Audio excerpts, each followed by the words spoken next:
ونستعينه ونستغفره ونؤمن به ونتوكل عليه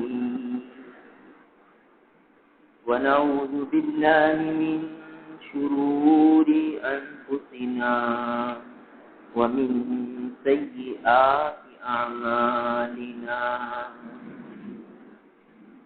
من يهده الله فلا مضل له ومن يضلل فلا هادي له ونشهد أن لا إله إلا الله وحده لا شريك له ونشهد أن سيدنا وسندنا ونبينا وحبيبنا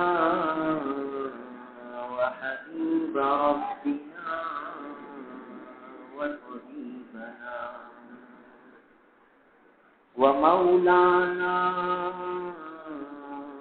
محمدا عبده ورسوله أما بعد عن أبي هريرة رضي الله تعالى عنه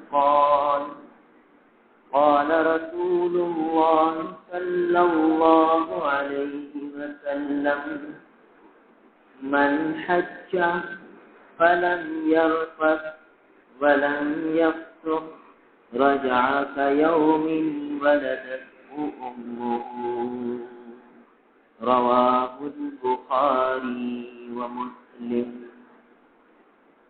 عن أبي هريرة رضي الله تعالى عنه قال رسول الله صلى الله عليه وسلم العمرة إلى العمرة كفارة لما بينهما والحج المبرور ليس له جزاء إلا الجنة رواه البخاري ومسلم عن أبي هريرة رضي الله تعالى عنه عن النبي صلى الله عليه وسلم أنه قال الحاج والعمار وفد الله إن دعوه أجابهم وإن استغفروه غفر لهم رواه ابن ماجه عن ابن عمر رضي الله تعالى عنهما قال رسول الله صلى الله عليه وسلم إذا لقيت الحاج فسلم عليه وصافحه ومره أن يستغفر لك قبل أن يدخل بيته فإنه مغفور له رواه أحمد أو كما قال عليه الصلاة والسلام. میرے محترم بزرگ اور عزیز بھائی، رمضان المبارک جب رخصت ہوتا ہے تو اس کے فوراً بعد حج کے مہینے شروع ہو جاتے ہیں. اشہر حج شوال، ذوالقعدہ اور ذوالحجہ یہ حج کے مہینے کہلائے جاتے ہیں. جب شوال کا مہینہ ختم ہوتا ہے اور ذوالقعدہ کا مہینہ شروع ہوتا ہے تو ہمارے علاقوں سے، ہمارے ملک سے حج کی پروازیں شروع ہو جاتی ہیں اور حجاج بیت اللہ روانہ ہونے لگتے ہیں. اور پھر اطراف عالم سے اللہ تعالیٰ کے عشاق جمع ہونے لگتے ہیں اپنے محبوب حقیقی کے بیت میں، کعبۃ اللہ میں اطراف عالم سے عشاق جمع ہوتے ہیں۔ اللہ تعالیٰ نے بیت اللہ میں ایک ایسی عجیب کشش رکھی ہے کہ جس نے نہیں دیکھا اس کی بھی چاہت ہے، اس کی بھی تمنا ہے، اس کی بھی طلب ہے، اس کی بھی تڑپ ہے، اس کا بھی جذبہ ہے کہ میں اس بیت کو دیکھوں۔ تحوی الیہ افئدۃ الناس، ابراہیم علیہ السلام نے دعا مانگی تھی کہ یا اللہ اس بیت اللہ کی طرف لوگوں کے قلوب کو مائل فرما دیجیے، لوگوں کے قلوب میں اس کا شوق بھر دیجیے۔ تو وہ دعائے ابراہیمی کی تاثیر ہے کہ جس نے نہیں دیکھا وہ بھی جذبہ رکھتا ہے کہ میں دیکھوں، اور جس نے دیکھ لیا اس کی آتش شوق اور بڑھ گئی، اس کا جذبہ اور بڑھ گیا۔ اب جب حج کے دن آتے ہیں تو اس کے دل کی بے چینی، اس کے دل کی حسرت، اس کے دل کی تڑپ وہ اللہ کو معلوم ہے، وہ زبان سے ظاہر نہیں کی جاتی۔ ہر ایک کی یہ تمنا ہوتی ہے کہ ہم دیکھیں۔ اللہ تعالیٰ اس بات پر قادر ہیں کہ سب کو ہی بلا دیں اور بیت اللہ میں، حرم میں اتنی وسعت ہو جائے، اتنی برکت ہو جائے کہ ساری دنیا کے مسلمان اگر جمع ہو جائیں تو کمی نہ پڑے۔ اللہ تعالیٰ اس پر قادر ہے، مگر کچھ حکمت کے تقاضے ہیں۔ اللہ تعالیٰ قادر ہے سب کو مالدار کر دے، اللہ تعالیٰ قادر ہے ساری دنیا کو مسلمان کرتے، کوئی بھی باطل نہ ہو، مگر کچھ حکمتیں ربانی ہیں، اللہ تعالیٰ کی حکمتیں ہیں جس کی وجہ سے یہ دنیا کا نظام چل رہا ہے۔ تو اس میں سے، اس نظام حکمت میں سے ایک یہ ہے کہ کسی کو اذن حاضری مل جاتا ہے، کسی کو روک دیا جاتا ہے، اور پھر اس کی حسرت پر اسے نوازا جاتا ہے۔ محروم کوئی نہیں، ان کے دربار میں محروم کوئی نہیں۔ طالب صادق ہو تو بہت کچھ پا سکتا ہے۔ ایک بزرگ کا قصہ لکھا ہے کہ صائم الدہر تھے، یعنی دن بھر روزہ رکھتے تھے، قائم اللیل تھے، رات بھر عبادت میں گزارتے تھے، شب و روز ان کے اسی طرح گزر رہے، دن بھر روزہ، قرآن پاک کی تلاوت، اور رات بھر قیام، تہجد۔ ان کے پڑوس میں ایک لکڑہارا رہتا تھا، وہ صبح اٹھتا، فجر کی نماز پڑھتا اور لکڑیاں چننے کے لیے جنگل چلا جاتا، جنگل میں جا کے لکڑیاں اکٹھی کرتا، پھر دوپہر تک واپس آتا، پھر اسے بازار میں بیچتا اور غروب تک تھکا ماندہ گھر پہنچتا، عشاء کی نماز پڑھ کے سو جاتا۔ اور جب رات کو آنکھ کھلتی تو پڑوس میں سے آواز آتی قرآن پاک کی تلاوت، اس کو حسرت ہوتی کہ کتنی اس کو سعادت ہے کہ یہ رات بھر قرآن پڑھتے ہیں، تہجد پڑھتے ہیں، دن بھر روزہ رکھتے ہیں، میں کچھ نہیں کر پاتا سوائے فرائض کی ادائیگی کے۔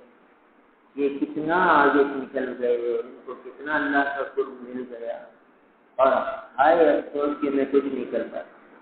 تہجد میں اٹھنے کی ہمت نہیں ہے، دن بھر روزہ رکھنے کی ہمت نہیں ہے، حسرت ہوتی ہے، دل بے چین ہوتا تھا، تڑپتا تھا، مگر احتیاط میں نہیں تھا۔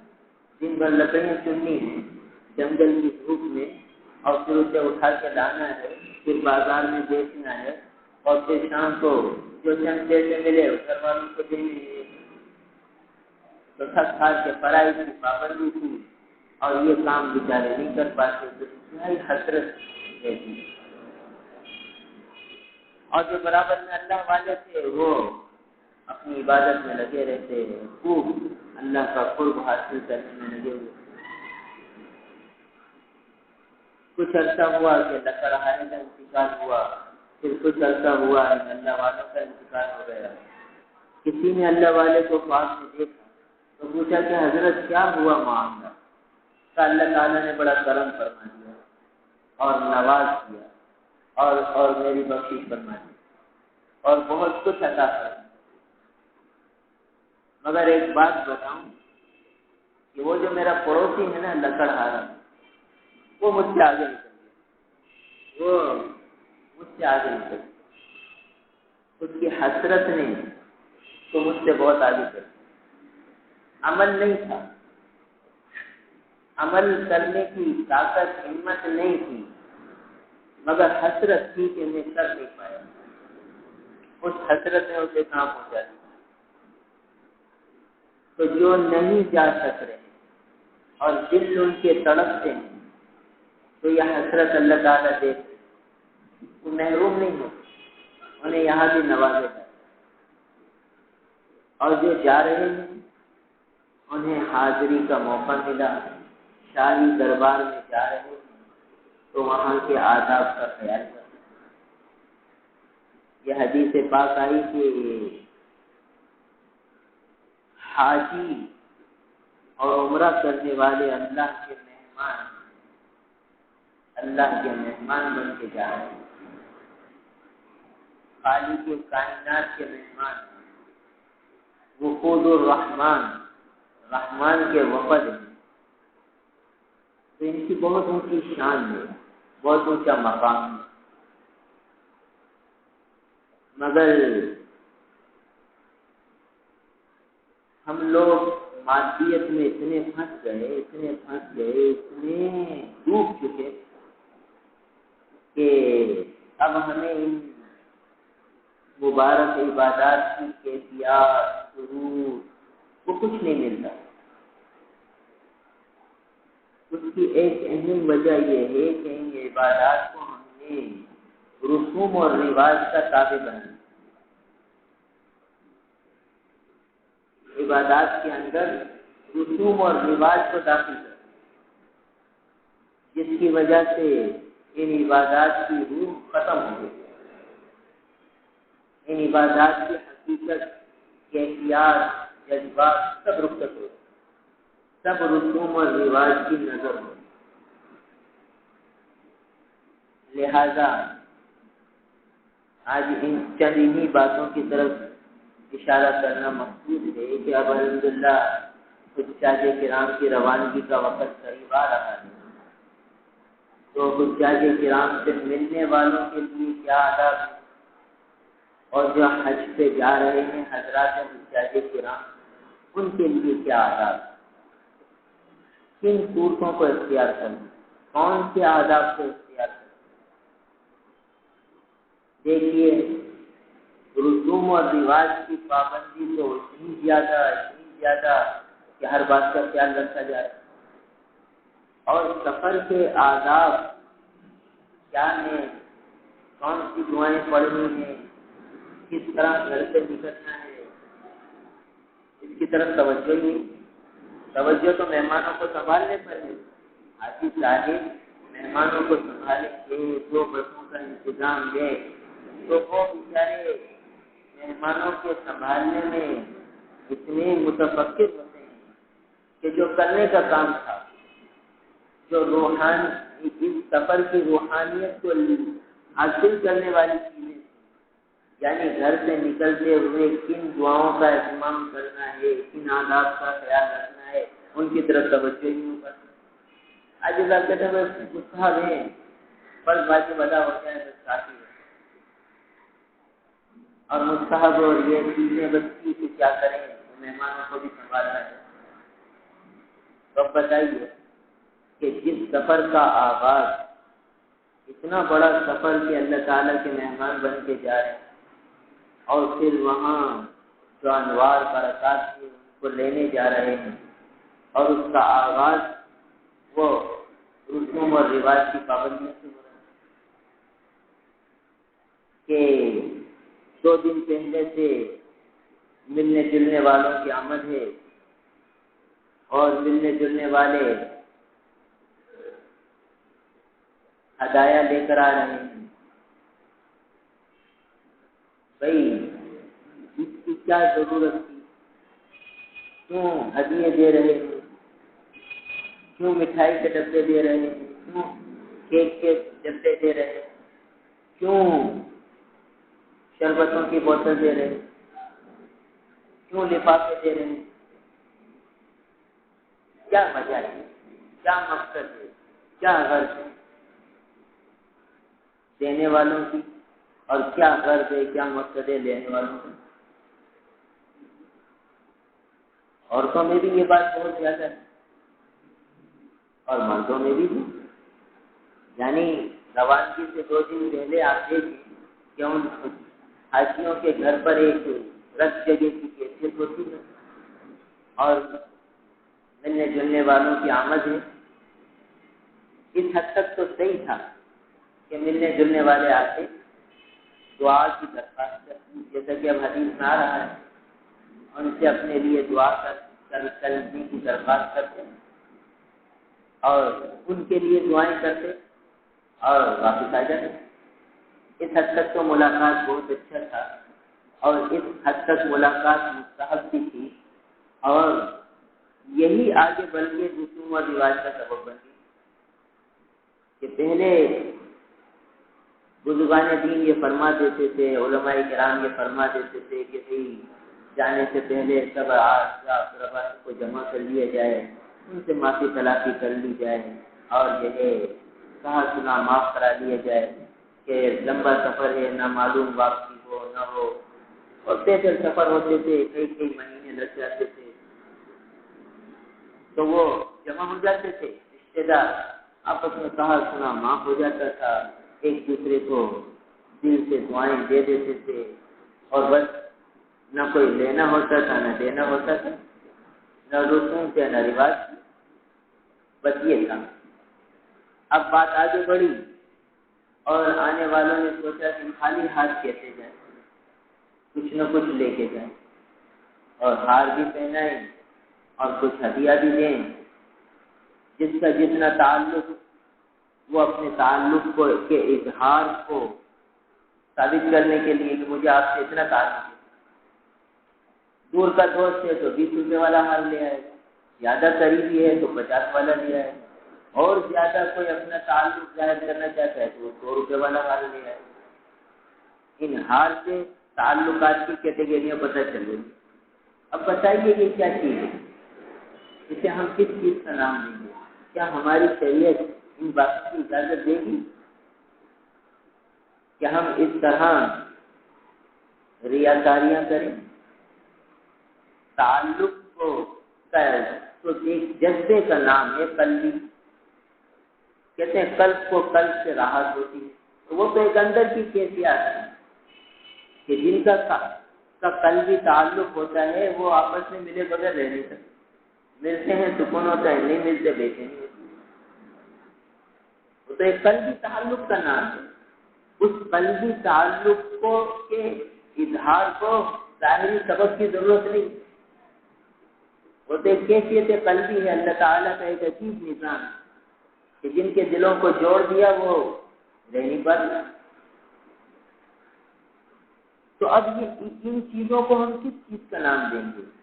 کیا حضور اکرم صلی اللہ تعالی علیہ وسلم، صحابہ کرام، تابعین کرام، اولیاء کرام، ان کی زندگیوں سے یہ باتیں ہمیں ملتی ہیں کہ بھئی وہ رخصت ہو رہے ہیں اور لوگ ملنے آ رہے ہیں اور ہدایہ دے رہے ہیں اور جو ہے اس قسم کے ہار پہنائے جا رہے ہیں؟ ایسی کوئی بات ان اللہ والوں کی زندگی میں ملتی ہے؟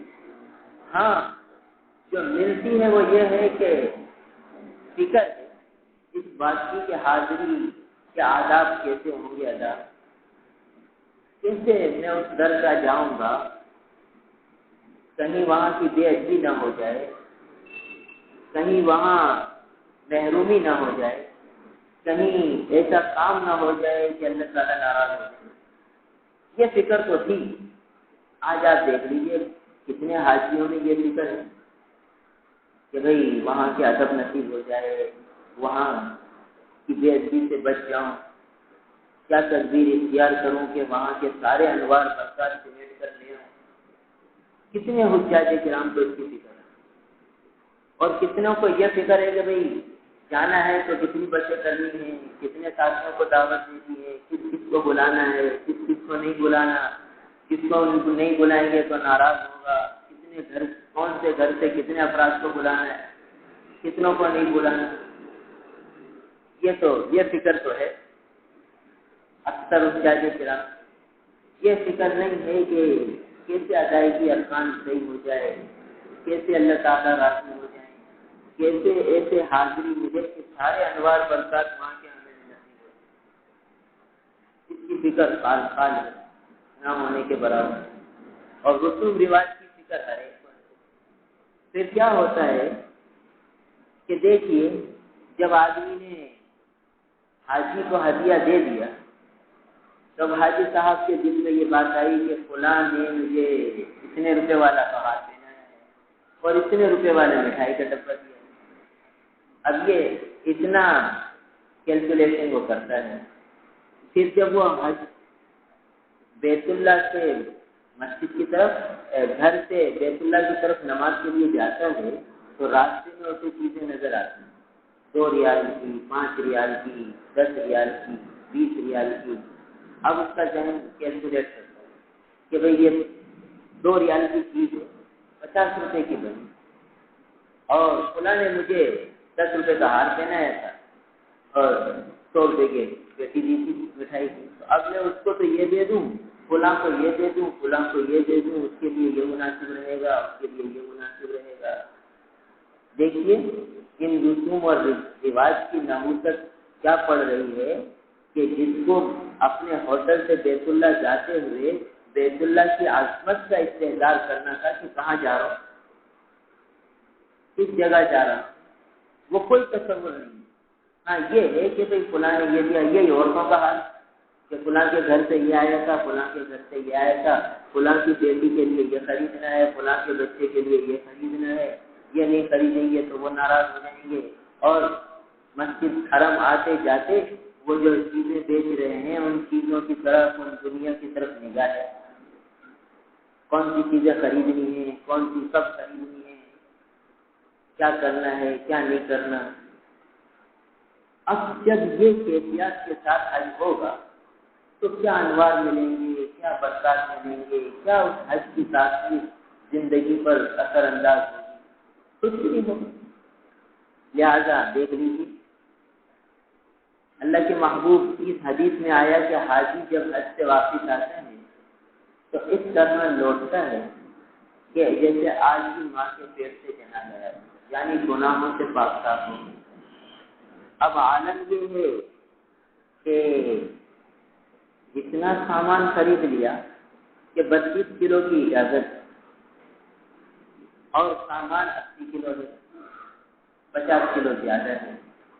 اب وہ وہاں رشوت دیں گے اور رشوت دے کر اپنا سامان کلیئر کرا دیں گے۔ حاجی صاحب ایسے ہو رہے ہیں، گناہوں سے پاک صاف ہو کر آ رہے ہیں، اور آج الراجی والمرتشی کلاہما فی النار اس حدیث کے مثال پر کتنے حاجی ہیں جو اتنا سامان خرید رہے ہیں؟ دیکھ لیجیے، جائزہ لے لیجیے تو یہ اتنا سارا سامان کیوں خریدا؟ وہ آج تو روانہ ہوتے ہوئے ہم لوگوں نے انہیں تحفے دیے نا، تو اس کو فکر ہے بیچارے کو کہ بھائی انہوں نے مجھے دیے تو میں کیسے انہیں نہیں دوں، ادلا بدلا تو ہے ہمارے یہاں۔ آج ہدایا نہیں رہے، تبادلے ہو گئے۔ اس کو یہ دینا ہے، اس نے یہ دیا تو میں یہ دے دوں، اس نے یہ دیا تو میں یہ دے دوں، تبادلے ہو گئے، ہدیے نہ رہے۔ لہذا اس کا سارا ذہن اسی طرف رہتا ہے سارے حج میں۔ اور اللہ معاف کرے، حج کے دوران میاں بیوی کی لڑائیاں ہوتی ہیں اس خریداری پر۔ شوہر کہتا ہے یہ نہیں خریدو، کہتا ہے نہیں یہ خرید لیں۔ بیوی کہتی ہے یہ خریدنا ہے، شوہر کہتا ہے یہ نہیں خریدنا۔ شوہر کہتا ہے یہ خریدنا ہے، بیوی کہتی ہے یہ نہیں خریدنا۔ کسی پر لڑائیاں ہوتی۔ اب بتاؤ کہ کیا انوار ملیں گے، برکات ملے گی جس حج کے دوران میاں بیوی ان باتوں پہ لڑ رہے ہیں، اختلافات ہو رہے ہیں، بیوی شوہر سے بات نہیں کر رہی، شوہر بیوی سے بات نہیں کر رہا، اور بیت اللہ کی حاضری ہو رہی ہے، طواف ہو رہا ہے، نہ بیوی کا دل طواف میں لگ رہا ہے نہ شوہر کا لگ رہا ہے۔ شوہر کہہ رہا ہے یہ میری بات نہیں مانتی ہے، یہ میری بات نہیں مانتا، اور دونوں اس طرح طواف بھی کر رہے ہیں، حرم آ رہے ہیں، جا رہے ہیں، عمرے بھی کر رہے ہیں مسجد عائشہ سے، سب کچھ ہو رہا ہے۔ تو ایسے دلوں پر کیا رحمت الہی برسے، بیت اللہ پر 120 رحمتیں برسیں۔ اب حدیث میں آتے ہیں 8 طواف کرنے والوں سے برسیں اور 40 نماز پڑھنے والوں اور 20 بیت اللہ کو صرف دیکھنے والوں، بیٹھے بیٹھے اس بیت اللہ کو دیکھ تو ان پر 20 رحمتیں برسیں۔ اب بتائیے کہ جس میاں بیوی میں جھگڑا چل رہا ہے خریداری پر اور وہ طواف کر رہے ہیں، تو رحمت ان کے قلب پہ آ رہی ہے اور باہر نکل رہی ہے۔ جیسے کہ آدمی پیالہ لے اور اس میں بیچ میں سوراخ کر دے، اب وہ پانی کے لیے بھرے گا تو پانی آئے گا پیالے میں، نکل جائے گا۔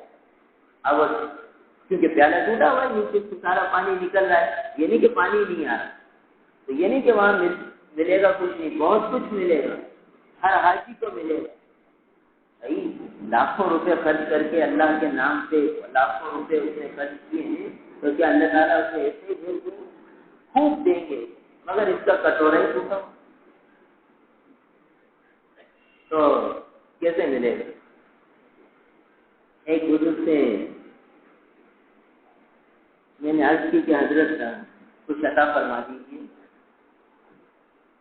آپ کو اللہ تعالیٰ نے اپنی محبت سے نوازا ہے، اللہ تعالیٰ نے آپ کو بہت کچھ معرفت عطا فرمائی ہے، تو مجھے بھی کچھ دے دو اس میں سے۔ تو انہوں نے عجیب بات فرمائی، اس وقت کچھ سمجھ میں نہیں آئی، اور میں کہ پیالہ تو لے کر آؤ، پیالہ تو لائے نہیں، کیسے دوں؟ اب وہ مجھے حضرت مذاق فرما رہے ہیں، تو بس بات آئی گئی ہو گئی۔ پھر بعد میں پتہ چلا کہ پیالے سے مراد یہ تھا کہ طلب صادق تو لاؤ تو کچھ تمہیں ملے۔ طلب صادق تو ہے نہیں، خالی لفاظی ہے، خالی باتیں ہیں کہ دے دو، ایسے کیسے ملے گا؟ طلب صادق ہو تو ملے گا۔ تو اب یہاں دل کے پیالہ تو ٹوٹا ہوا ہے، دنیا کی رسوم اور رواج کی پابندیوں کے چکر میں سارا دل متاثر ہے، اور اس حال میں طواف ہو رہا ہے تو وہ 60 رحمتیں تو آئی ہیں، مگر وہ کہاں رکیں گی؟ نکل جائیں گے۔ اسی لیے حجاج بیت اللہ وہاں سے واپس آتے ہیں تو ایئرپورٹ پر ہی رشوت کا عمل ہو جاتا ہے، پتہ بھی نہیں چلتا کہ میں نے کتنا بڑا گناہ کر لیا۔ کبھی خوش ہو رہا ہے کہ یار میرا مال نکل گیا، 50 ریال دیے اور سارا کلیئر کرا دیا۔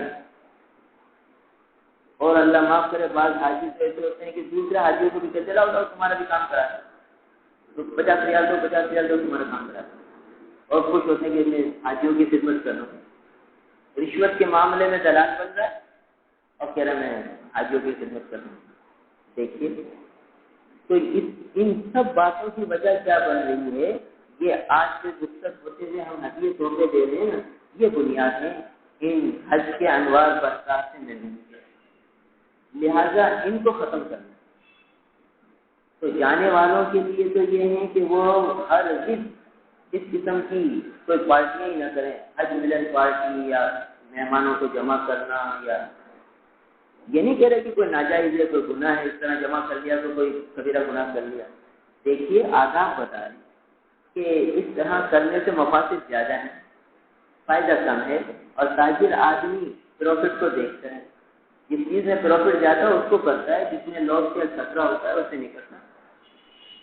اس تجارت میں ہاتھ نہیں ڈالتا، اس مال کو نہیں دیتا جس میں نقصان کا خطرہ ہو، جس میں پروفٹ ہو اس کو دیتا۔ تو اس گیدرنگ کے اور اس حج ملن پارٹی میں مفاسد زیادہ ہیں، فوائد کم ہیں، نقصانات زیادہ ہیں، خسارہ ہے، اس لیے اس سے بچنا چاہیے اور جو ہے احتیاط کرنی چاہیے۔ آج کل فون کا زمانہ ہے، پہلے زمانے میں یہ کہہ دیا جاتا تھا کہ بھائی سب سے مل کر آ جاؤ اور معافی تلافی کر لو، 6 مہینے کے سفر ہوتے تھے، واپسی کے امکان ہوتے بھی تھے نہیں بھی ہوتے تھے، اور اب تو پل پل کی خبر ہے، فاصلے مٹ گئے، میڈیا کا دور ہے اور موبائل فون کا دور ہے، منٹ منٹ کی تو خبر ہے، ابھی حاجی صاحب کہاں ابھی کہاں ہر چیز کی پتہ ہے۔ جب ہر چیز کی پتہ ہے اور یہ ساری چیزیں ہیں تو جاتے وقت فون پر سب رشتے داروں سے الگ طرح کر لیجیے کہ بھائی دیکھو ہم جا رہے ہیں، ہمارے لیے بھی دعا کرنا، اور وہ دعا کی درخواست کرتے ہیں ان کے لیے دعاؤں کو کہہ دیں کہ انشاءاللہ ضرور دعا کریں گے۔ اور جو اسی طریقے سے جو حاجیوں کے دوست ہیں، ساتھی ہیں، وہ بھی فون پر ان کو دعا کی درخواست کریں۔ آسان کام ہے، ان کا بھی وقت بچے گا، ان کا بھی وقت بچے گا۔ مقصود تو دعا کی درخواست تھا، وہ فون پر بھی حاصل ہو سکتا ہے۔ تو جو مقصود حاصل ہو گیا تو پھر وقت کو بچانا چاہیے، دوسری قیمتی مشغلے میں لگانا چاہیے۔ تو اس سے کیا ہوگا کہ جو حاجی کی آخری رات ہوتی ہے وہ بڑی رت جگہ کی ہوتی ہے، پھر آگے کیا ہوتا ہے کہ وہ ایئرپورٹ کی رات ہوتی ہے، پھر اگلا بیت اللہ میں پہنچ جاتا ہے تھکا تھکایا۔ اب تھکا تھکایا حاجی ہے اور وہاں ہر ایک کو ٹکر ہوتی ہے کہ جلدی سے احرام کھولے، جلدی سے عمرہ کریں، جلدی سے فارغ ہو جائے، گویا جلدی جلدی اس بوجھ کو اتارے۔ وہ لباس جو اللہ تعالیٰ کو پسند ہے، یہ آج ٹھکانا عبادت ہے، مگر ہر ایک کو وہاں جا کے یہ فکر ہوتی ہے کہ جلدی سے عمرہ کر لوں، جلدی سے عمرہ کر لوں تاکہ یہ پابندی ختم ہو۔ تو جلدی جلدی کام کیا ہے وہاں ہمارا، جو ہم اتنی ٹکر کر رہے ہیں اتنی جلدی کر لیں، دیر سے کر لیں، اطمینان سے کر لیں، ذرا آرام کر لیں، ذرا سکون ہو جائے، طبیعت میں بشاشت آ جائے، ہمت آ جائے، قوت آ جائے، ایک دن 2 دن کی تھکان ہماری کچھ نیند کر کے اتر جائے، پھر بشاشت کے ساتھ اللہ کے پیٹ کے چکر لگائیں، پھر دیکھیے کیا انوار ملتے ہیں، برکات ملتی ہیں۔ مگر ان باتوں کی طرف کوئی توجہ ہے، وہ تو ایک فرض اتارنا مقصود تھا کہ جلدی سے فرض اتر جائے، بس اس لیے آج ہمیں انوار برکات اچھے ملتے ہیں۔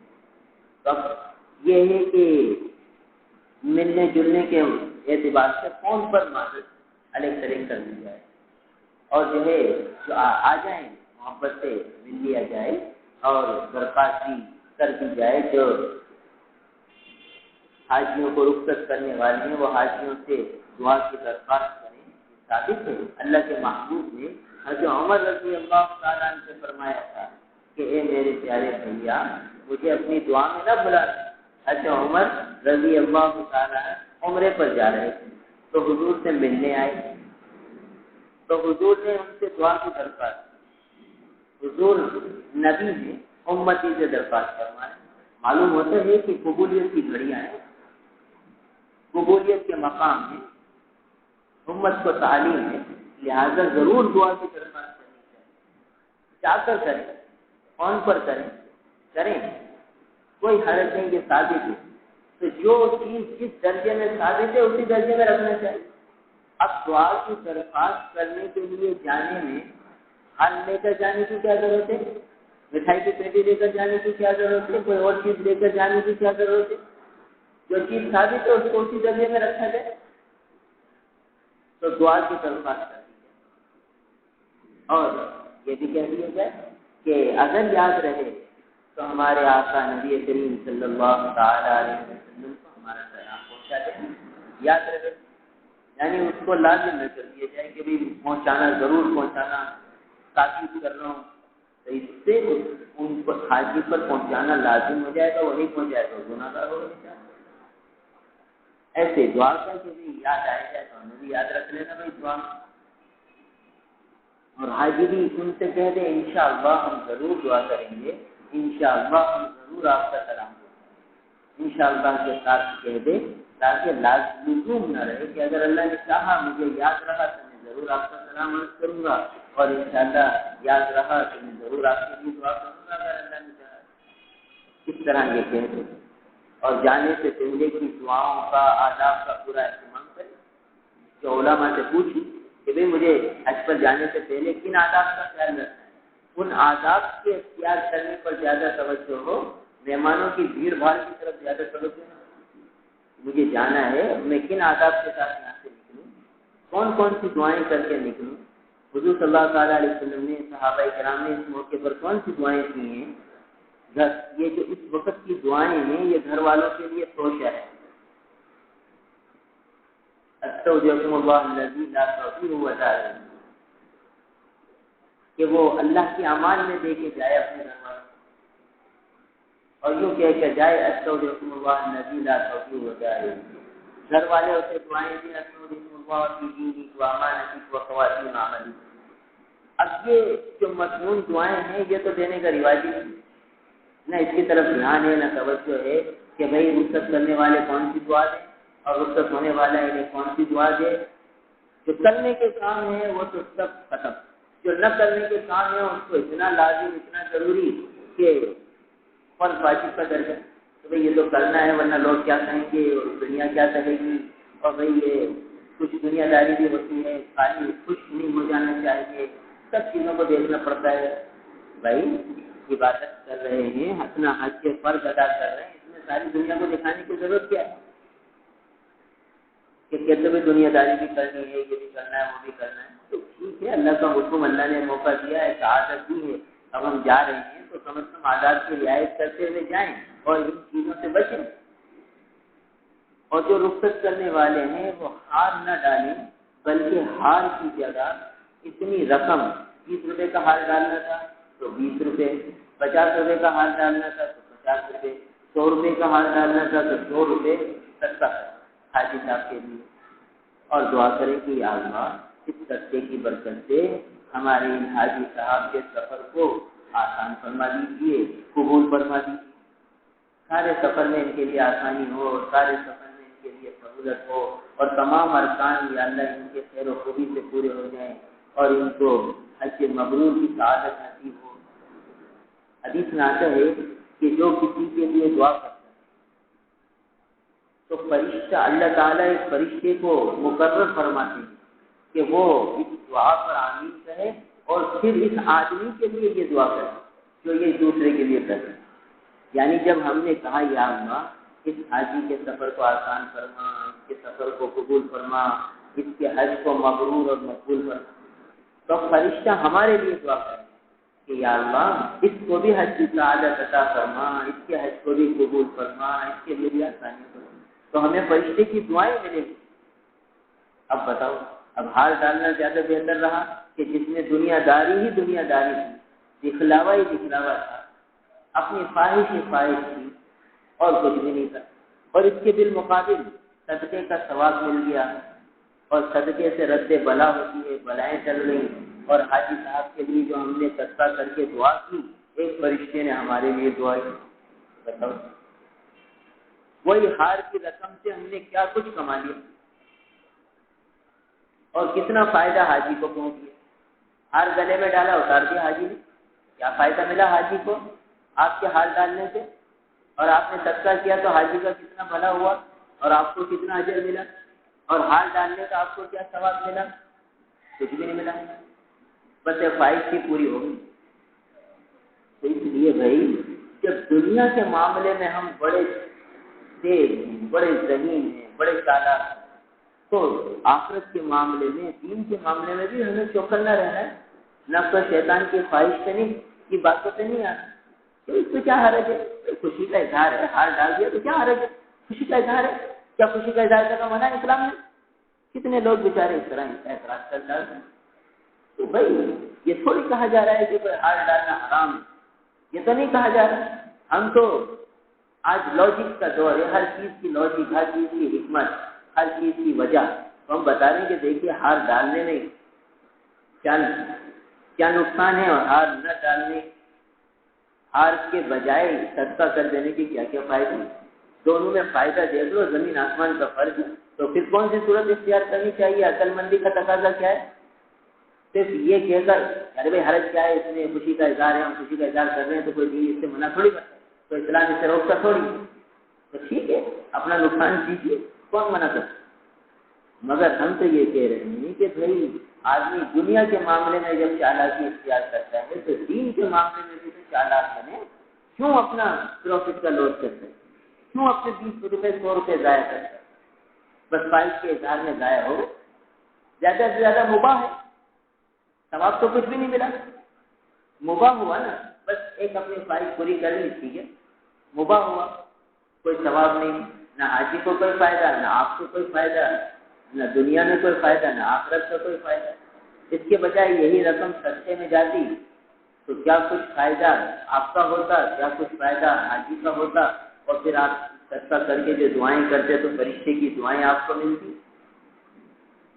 اس لیے آدمی ہر عمل کرے تو سوچے کہ میں یہ کیوں کر رہا ہوں، میں حاجی کو یہ ہدیہ دینے جا رہا ہوں کیوں دے رہا ہوں؟ تو یہ رشتے داروں میں جو لینے کا معاملہ ہے یہ صرف اور صرف دنیا داری ہے، یہ ہے کہ بھائی نہیں دیں گے، لڑکی والے ہیں نہیں دیں گے تو لڑکے والے ناراض ہو جائیں گے، اور بھائی اب یہ مسئلہ ہے فلاں کی ساتھ ناراض ہو جائے گی، فلاں کی نند ناراض ہو جائے گی، یہ ہو جائے گا وہ ہو جائے گا، اس لیے دے رہے ہیں، اور بساط سے بڑھ کر دے رہے ہیں،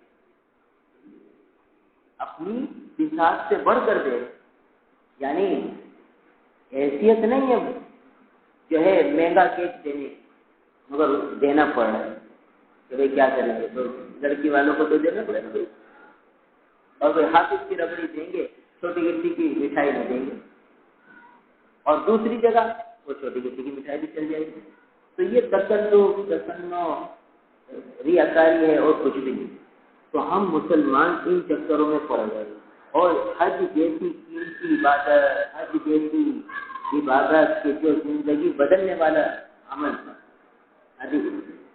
بزرگوں سے سنا ہے کہ حج کرنے کے بعد اگر آدمی کی زندگی بدل جائے تو سمجھو کہ اس کا حج مقبول ہے، مبرور ہے، بس اب کیونکہ حدیث میں آیا کہ حج مبرور کا بدلہ جنت ہے، کیا مطلب کہ اب یہ موت تک جنت والے کام کرے، جہنم والے کام سے اس کی حفاظت ہوگی، اللہ تعالیٰ اس کو بچائے، تو معلوم ہوا کہ اس کو حج مبرور مل گیا کہ جس کا بدلہ جنت ہے۔ جنت کے معنی یہ ہوئے کہ اب یہ جنت والے کاموں میں لگے گا اور جہنم والے کاموں سے بچے گا۔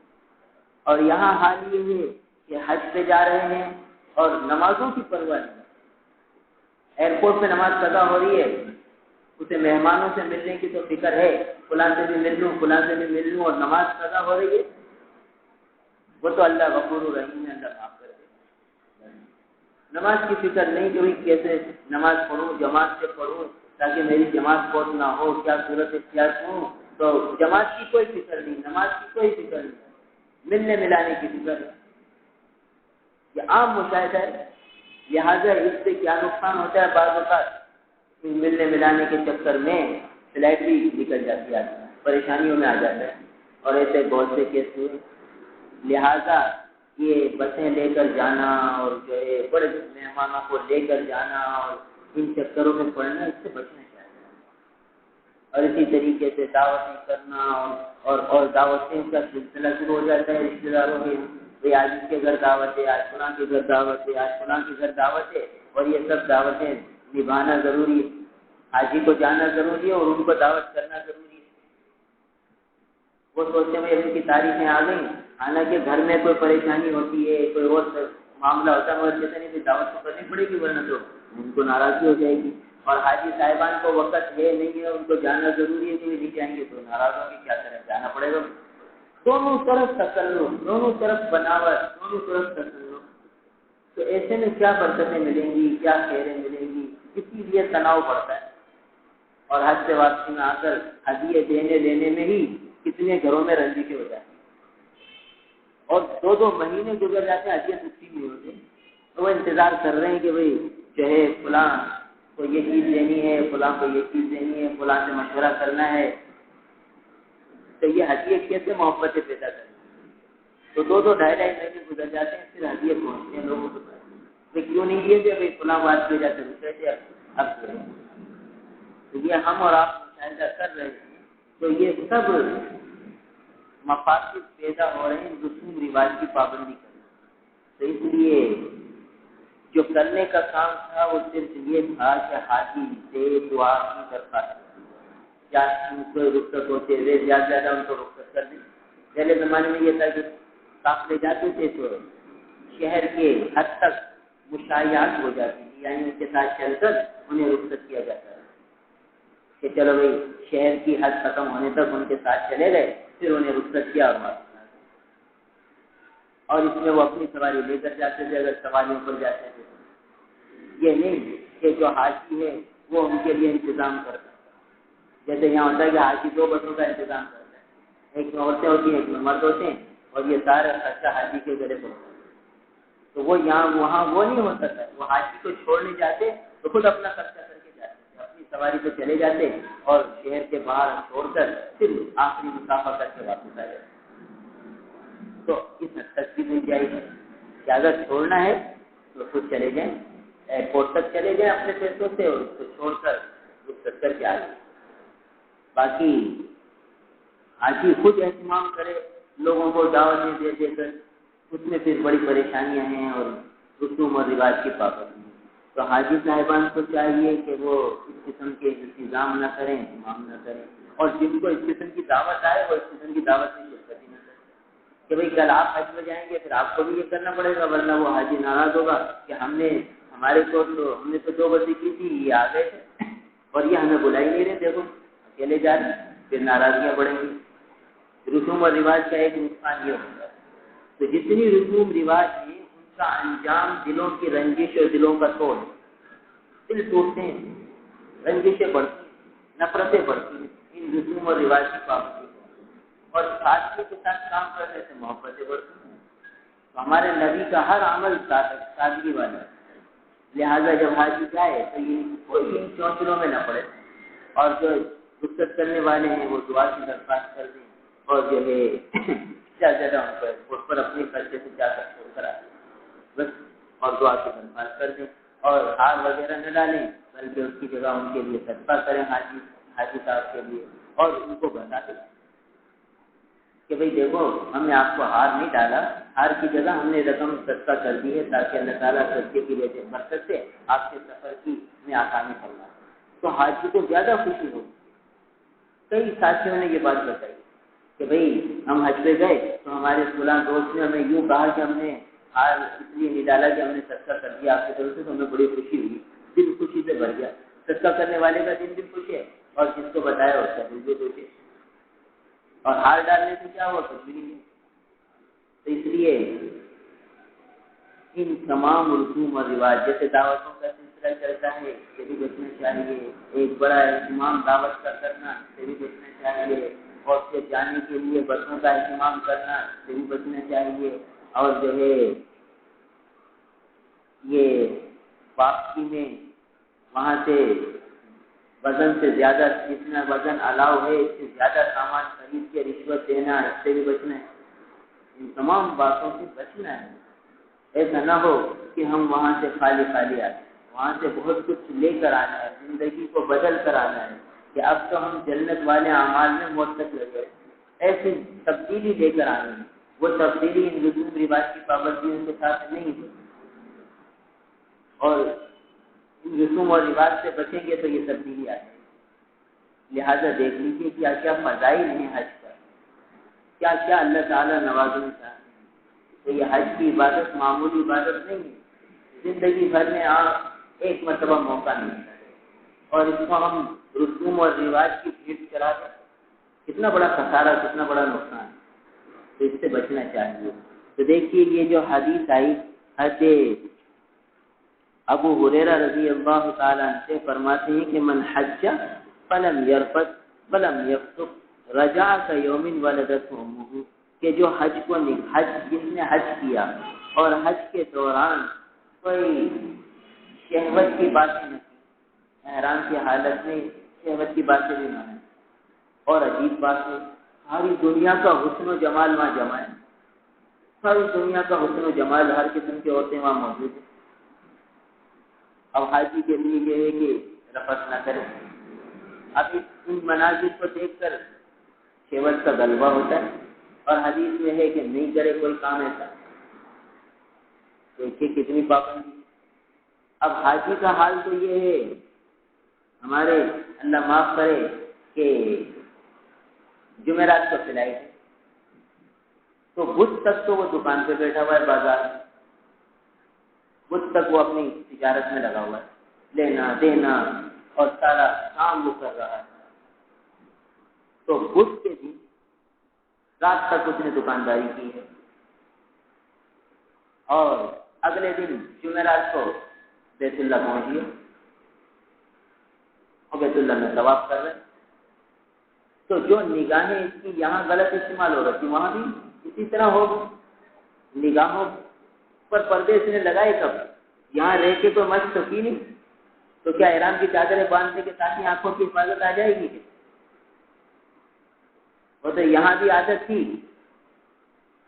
اور اگلے لمحے وہاں پہنچ گیا تو ایئرپورٹ پر بھی یہی حال ہوگا اور پھر بیت اللہ میں پہنچ کر بھی اللہ حفاظت کرے وہی حال ہوگا. اور حدیث میں ہے کہ بچنا ہے اس سے. تو کیسے انوار ملیں گے برسات میں؟ تو اس کا طریقہ یہ ہو کہ ایک ہفتے پہلے اپنی تجارت چھوڑ دیں, ایک ہفتے پہلے اپنی ملازمت سے چھٹی لے لیں اور ایک ہفتے کیا کرے؟ ایک ہفتے گھر سے مسجد, مسجد سے گھر, گھر سے مسجد, مسجد سے گھر, نگاہوں کی حفاظت کے ساتھ گھر جائے, نگاہوں کی حفاظت کے ساتھ مسجد جائے, مسجد میں بیٹھ کر اعمال کرے, دیر تک قرآن پڑھے, نوافل پڑھے اور گھر میں بھی قرآن لے کر بیٹھ جائے, دعائیں کرے, حج کے فضائل کی کتابیں پڑھے, مسائل کی کتابیں پڑھے. ایک ہفتہ مشق کرے نگاہوں کی حفاظت کی, نماز میں دل لگانے کی اور اسی طریقے سے قرآن کی تلاوت میں دل لگانے کی مشق کرے. مسجد سے گھر, گھر سے مسجد, مسجد سے گھر, گھر سے مسجد, اور کوئی کام ہی نہ ہو.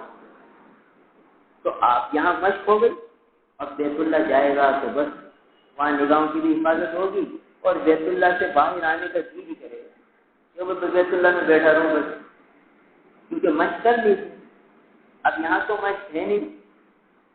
جمعرات کو فلائٹ ہے تو بدھ تک تو وہ نماز پڑھ رہا ہے, بھاگ کے دکان پہ آ رہے ہیں, زور کی نماز پڑھی بھاگ کے دکان پہ آ گیا, اثر کی نماز پڑھی بھاگ کے دکان پہ آ گیا, عشاء پڑھ کے بھاگ کے دکان پہ آ گیا, فجر پڑھ کے بھاگ کے گھر آ گیا. اب یہ ساری تو مسجد میں بیٹھنے کی عادت تو بنی نہیں, تو بیت اللہ میں بیٹھنے کی کیا عادت بنی؟ لہٰذا وہاں بھی یہی ہوگا کہ جلدی سے مسجد سے باہر آئے, ہر نماز کے بعد باہر جاتے ہیں بیچارے لوگ, اور پھر ہوٹل پہنچتے ہیں, تھوڑی دیر بیٹھتے ہیں, پھر واپس آتے ہیں, آنے جانے میں ہی وقت پورا ہو جاتا ہے. بیت اللہ میں بیٹھنے کی اور زیادہ موقع ہی نہیں تھا. فرض نماز ادا کر لی, دل خوش ہو رہا ہے کہ الحمدللہ اللہ کے گھر کی زیارت کر لی اور وہی نمازیں پڑھ لی بھائی, اور نگاہوں کی حفاظت نہیں, کچھ بھی نہیں. تو اس لیے یہ حدیث اور قرآن کی آیت بھی یہی ہے کہ من حج فلم یرفث, کہ ولا رفث ولا فسوق ولا جدال فی الحج. تو رفث نہ ہو, اور رفث کب نہیں ہوگا؟ جب نگاہوں کی حفاظت ہوگی. جب نگاہوں کی حفاظت ہی نہیں ہوگی تو فوراً رفث میں مبتلا ہوگا, بیوی ساتھ کی بیوی سے باتیں شروع کر دے گا کہ ساری دنیا کا حسن و جمال وہاں موجود ہے ساری, اور عام طور پر دوسرے ملکوں کی عورتوں کے چہرے کھلے ہوتے, انڈونیشین, ملیشین, مصری اور کون سے ملک کی عورتیں نہیں آتی ہیں. تو اب نگاہوں کی حفاظت تو ہے نہیں حاجی صاحب, اور جتنے ملنے والے آ رہے ہیں وہ کوئی بھی یہ مذاکرہ نہیں کرے گا حاجی صاحب سے کہ بھائی دیکھو نظروں کی حفاظت کرتے ہوئے جانا. ہاں ایسے تو کوئی نہیں, کوئی ہدیے دیں گے, تحفے دیں گے, ہار پہنائیں گے, سب کچھ کریں گے, اور بھائی وہاں کی رنگ روشنیوں کی باتیں ہوں گی, رنگینیوں کی باتیں ہوں گی, اتنا حرم وسیع ہو گیا, حرم میں یہ سہولت ہے, یہ سہولت ہے, یہ باتیں ہوں گی, مادیت کی باتیں ہوں گی, اور تو کوئی تذکرے نہیں ہوں گے. تو پہلے ہی بات حضور فرما رہے ہیں کہ رفث نہ ہو, اور رفث کب نہیں ہوگا؟ جب نگاہوں کی حفاظت ہوگی. تو نگاہوں کی حفاظت کا مذاکرہ تو یہاں حاجی صاحب نے کسی سے کیا نہیں, نہ کسی نے حاجی صاحب سے کیا. پھر ولم یفتق, کوئی گناہ نہ کرے, وہاں گناہ بھی کوئی نہ کرے. رجا, تو اب یہ جب دو کام نہیں کرے گا, اس کو فضول نہ کرے, گالم گلوچ نہ کرے, جھگڑا نہ کرے. حالانکہ کیا ہوگا, وہاں رش ہوتا ہے, بھیڑ ہوتی ہے, تو جھگڑا بھی ہو جاتا ہے حاجی صاحب, اور بہت کچھ گناہ کی باتیں ہو جاتی ہیں. تو فرمایا کہ اگر یہ نہ ہو تو رجا لوٹے گا کیومن ولدت امہ، ایسا جیسے کہ اس کی ماں نے اسے آج ہی جنما، ایسے گناہوں سے پاک صاف ہو کر۔ اگلی روایت میں فرمایا کہ حضرت ابو ہریرہ رضی اللہ تعالیٰ عنہ فرماتے ہیں کہ رسول اللہ صلی اللہ علیہ وسلم نے فرمایا کہ العمرۃ للعمرہ کفارۃ لما بینہما، کہ ایک عمرہ دوسرے سے دوسرے عمرے تک بیچ کے سارے گناہ معاف ہو جائے، یعنی ایک عمرہ کیا پھر اگلا عمرہ کیا تو اگلا عمرہ بیچ کے سارے گناہوں پر کفارہ بن جاتا ہے۔ والحج المبرور لیس له جزاء الا الجنہ، اور حج مبرور وہ حج جو نیکیوں سے بھرا ہوا ہو اور اللہ سے پورے آداب کی رعایت کے ساتھ کیا ہوا حج، لیس له جزاء الا الجنہ، اس کا بدلہ جنت کے سوا کچھ ہے ہی نہیں، یعنی وہی بات کہ پھر اس کی زندگی جنت والے اعمال میں لگ جائے گی اور گناہوں سے وحشت ہونے لگے گی، گناہوں سے بھاگنے لگے گا، نیکیوں میں مزہ آنے لگے گا۔ یہ اور حج کے بعد اللہ معاف کرے خریداری شروع ہو جاتی ہے، بازاروں کا رخ ہو جاتا ہے تو بھائی اب واپسی ہے، اب جلدی جلدی خریداری کرو گے، جلدی واپسی ہے، حج ہو گیا تو فارغ ہو گئے، خریداری شروع ہوگی۔ اور یہاں یہ ہے کہ حج کا بدلہ جنت ہے، تو جنت والے کاموں میں تو لگ نہیں رہا، یعنی کثرت سے طواف شروع کر دے، کثرت سے بیت اللہ میں بیٹھا رہے، یہ تو طبیعت لگی نہیں۔ پھر اگلی روایت ہے ابو ہریرہ رضی اللہ تعالیٰ سے کہ نبی پاک صلی اللہ علیہ وسلم نے فرمایا الحاج والعمار، حج کرنے والے اور عمرہ کرنے والے وفد اللہ کا وفد ہے، ان دعوہ اجابہم، اگر یہ دعا کریں تو اللہ تعالیٰ ان کی دعاؤں کو قبول فرمائے۔ دیکھیے یہ حدیث ہے، اس کی وجہ سے ان سے دعاؤں کی درخواست کرنے کو کہا جاتا ہے۔ وَإِنِ اسْتَغْفَرُوهُ، اگر یہ بخشش طلب کریں تو غفر لهم، اللہ تعالیٰ ان کو بخش۔ اور ایک حدیث میں آتا ہے کہ حاجی جس کے لیے بخشش کرے گا اللہ تعالیٰ اس کی بھی بخشش کرے گا، جس کے لیے مغفرت مانگے گا اللہ تعالیٰ اس کی بھی مغفرت کرے گا۔ اور حضور اکرم صلی اللہ تعالیٰ علیہ وسلم نے ایک بڑی عجیب دعا مانگی کہ یا اللہ حاجی کی بخشش فرما، اور جس کے لیے حاجی بخشش کی دعا کرے اس کی بھی بخشش فرما۔ دیکھیے کتنی پیاری دعا حضور نے فرمائی کہ حاجی کی بھی بخشش فرما، تو حاجی کے لیے حضور کی دعا لگ گئی، اور جس حاجی نے لوگوں کے لیے دعا کی اس کو بھی حضور کی دعا لگ گئی، تو یا اللہ جس کے لیے حاجی مغفرت طلب کرے اس کی بھی بخشش کرے، لہذا حاجیوں سے دعا کی درخواست ضرور کرنی چاہیے۔ ان استغفروہ غفر لهم، باقی ان سے کوئی چیزیں وہاں کی نہیں منگانی چاہیے کہ بھائی میرے لیے وہاں سے یہ لا دینا، میرے لیے وہ لا دینا، فانی چیزوں کو نہیں مانگو، وہاں سے یہ بھی چیزیں مانگنی کہ بھائی دعا کر، لا فانی چیزیں منگواؤ۔ اچھا عبداللہ ابن عمر فرماتے ہیں کہ رسول اللہ صلی اللہ علیہ وسلم نے فرمایا اذا لقیت الحاج، جب تو حاجی سے ملاقات کرے فسلم علیہ، اس کو سلام کر، وصافح، اس سے مصافحہ کر، ومرہ، اور اس کو یہ بات کہے کہ ان یستغفر لک، کہ وہ تیرے لیے بخشش طلب کرے، یعنی جب حاجی واپس آ جائے تو اس کو کہو کہ وہ میرے لیے استغفار کرو، میرے لیے مغفرت کی دعا کرو۔ قبل ان يدخل بیتہ، اپنے گھر میں داخل ہونے سے پہلے فإنه مغفور له، اس لیے کہ وہ بخشا ہے، کہ بخشش ہو چکی ہے، لہٰذا جس کے لیے بخشش کی دعا مانگے گا اس کی بخشش ہوگی۔ تو دیکھیے یہ آداب ہیں، اگر ان آداب کی رعایت کی جائے تو حج کا سفر بڑا قیمتی ہو جائے گا، زندگی بدل جائے گی، اور جنہوں نے دعاؤں کی درخواست کا کہا تھا ان کی بھی دعائیں قبول ہو جائیں گی، ان کی بھی بخشش ہو جائے گی۔ ایک حاجی 400 افراد کی بخشش کروائے، 400 آدمیوں کے ہنسوں کی شفاعت قبول ہے۔ اس لیے بھائی ان باتوں کا اہتمام کیا جائے، اللہ تعالیٰ ہم سب کو عمل کرے۔ الحمدللہ رب العالمین والعاقبۃ للمتقین، والصلاة والسلام علی رسولہ محمد وآلہ وأصحابہ أجمعین۔ اللهم أنت السلام ومنك السلام تبارك يا ذا الجلال والإكرام۔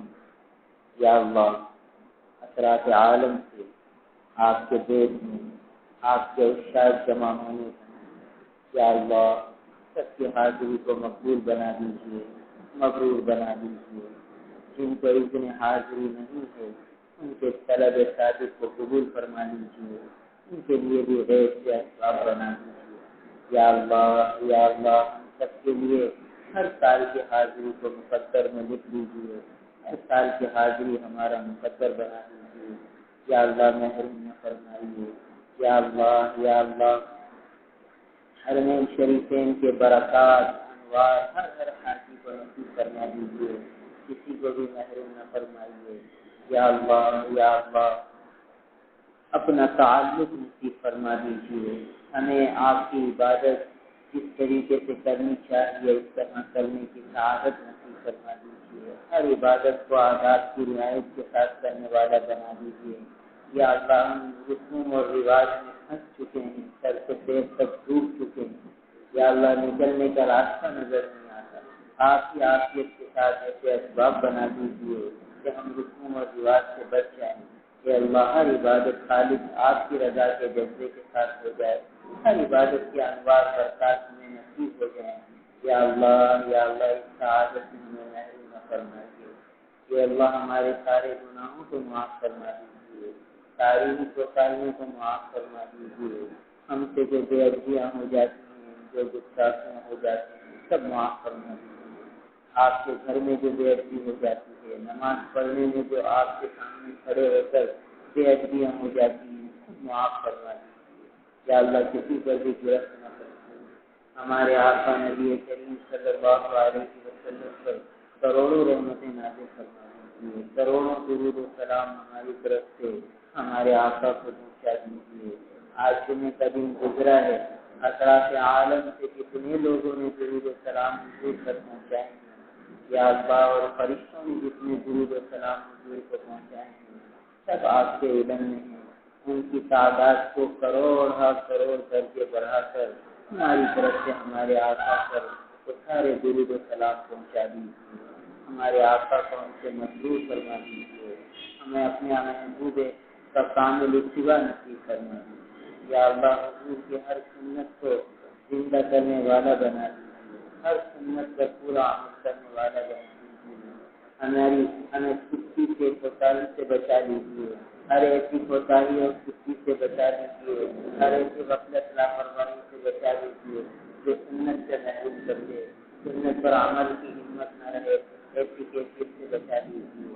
وہ ذوق، وہ شوق، وہ جذبے دے دیجیے کہ ہر سنت پر عمل کرنے کی توفیق مل جائے، ایسے دل کی کیفیات بنا دیجیے، سنت پر عمل کا ذوق دے دیجیے، شوق دے دیجیے، سڑک اور جذبہ ثابت دے دیجیے، محروم نہ فرمائیے۔ یا اللہ ہمارے دل کی سیاہی کو دھو دیجیے، ہمارے دل کے نفاق کو دھو دیجیے، ہمارے حال ذات پر رحم فرما دیجیے۔ یا اللہ ہمارے ملک سے بدامنی کو ختم فرما دیجیے، جتنی فساد اور گزار کی شکلیں نظر آ رہی ہیں ان سب کو سدھار میں بدل دیجیے، آپ قادر مطلق ہیں۔ یا اللہ ہر قسم کی امن اور سلامتی عطا فرمائیے، ہر قسم کے گزار کو ختم فرما دیجیے، سدھار کی شکلیں پیدا فرما دیجیے، نیک والے حکمراں عطا فرما دیجیے۔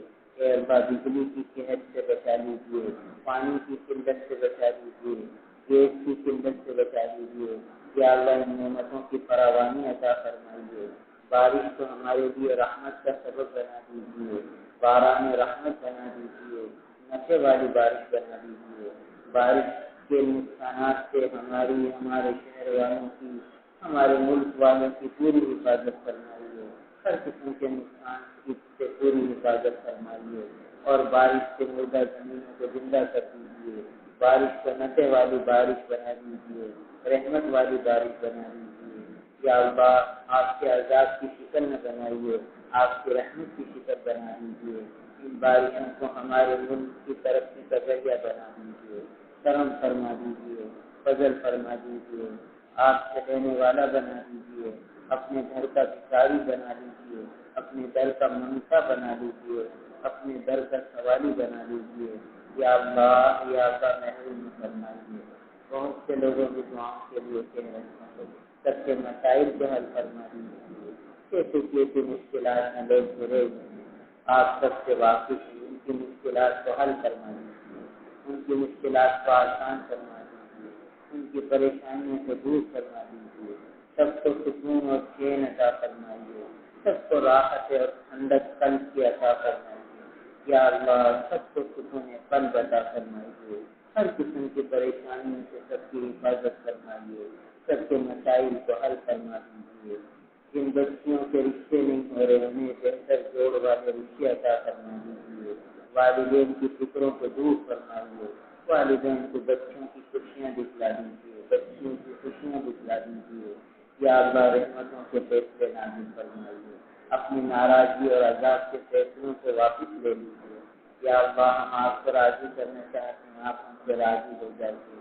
ہم سب کی طرف سے توبہ کرتے ہیں، نستغفر اللہ و نتوب الیہ، نستغفر اللہ و نتوب الیہ، نستغفر اللہ و نتوب الیہ، نستغفر اللہ و نتوب الیہ، نستغفر اللہ و نتوب الیہ، نستغفر اللہ و نتوب الیہ، نستغفر اللہ و نتوب الیہ، لا الہ الا انت سبحانک انی کنت من الظالمین، لا الہ الا انت سبحانک انی کنت من الظالمین، لا الہ الا انت سبحانک انی کنت من الظالمین، ربنا تقبل منا انك انت السميع العليم وتب علينا انك انت التواب الرحيم، اللهم انا نسألك من خير ما سألك منه نبيك محمد صلى الله عليه وسلم، ونعوذ بك من شر ما استعاذك منه نبيك محمد صلى الله عليه وسلم، انت المستعان وعليك البلاغ ولا حول ولا قوة الا بالله،